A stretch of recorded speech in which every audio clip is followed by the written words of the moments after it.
নৈহাটি বঙ্কিমাঞ্জলি স্টেডিয়ামে final score Sreebhumi football club 0, united Kolkata sports club 0।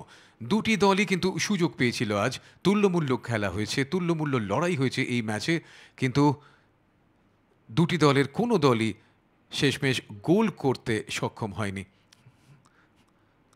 নৈহাটির বঙ্কিমাঞ্জলি stadium পুরস্কার বিতরণের জন্য প্রস্তুতি নিচ্ছে। আমরা দেখে নেব এই ম্যাচের হাইলাইটস।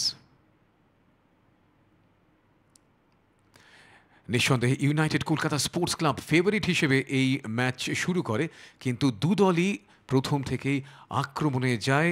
এক্ষেত্রে পীয়ূষের একটি শট ছিল গোল লক্ষ্য করে। ডান দিক থেকে বারবার আক্রমণে গেছে ইউনাইটেড এবং সেখানে আক্রমণ পূজারি মূল জায়গায় ছিলেন। এক্ষেত্রে কিন্তু একটি ভালো সুযোগ এসে গেছিল শ্রীভূমির সামনে। পীয়ূষ ক্রসটি করেছিলেন, আবার সেই পূজারির ক্রস, শুভ বলটি মাথায় ঠেকাতে পারেননি। আবার একটি শট ইরফান সর্দারের, কিন্তু ঠিকমতো ভারসাম্য বজায় রাখতে পারেননি। উল্টো দিকে শট, এক্ষেত্রে গোলরক্ষকের তালুবন্দি হয়ে গেল। দেখুন কিভাবে আক্রমণ করেছেন শ্রীভূমির খেলোয়াড়রা। রবি দাস শটটি মেরেছিলেন বটে, কিন্তু লক্ষ্যে ছিল না। জেকব বেশ কয়েকটি দূরপাল্লা শট মেরেছেন ইউনাইটেড কলকাতা স্পোর্টস ক্লাবের হয়ে।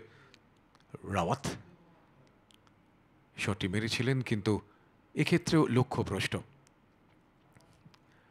একটা ভালো সুযোগ এসে গেছিল জিতেন মুর্মু, কিন্তু ঠিক জায়গায় ছিলেন না রাহুল। সেখান থেকে জেকবের শট একেবারে প্রথমার্ধের অন্তিম লগ্নে এই সুযোগটি এসেছিল ইউনাইটেড কলকাতা স্পোর্টস ক্লাবের অনুকূলে, কিন্তু সুযোগটি কাজে লাগাতে পারেননি জেকব।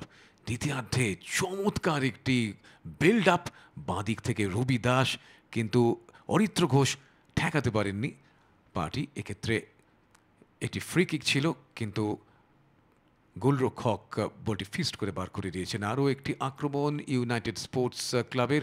নংডং বা নরেন, তিনি পরিবর্তন খেলোয়াড় হিসেবে এসেছিলেন, কিছুটা ইম্প্যাক্ট ফেলেছেন, প্রভাব ফেলেছেন, কিন্তু গোল করতে পারেননি।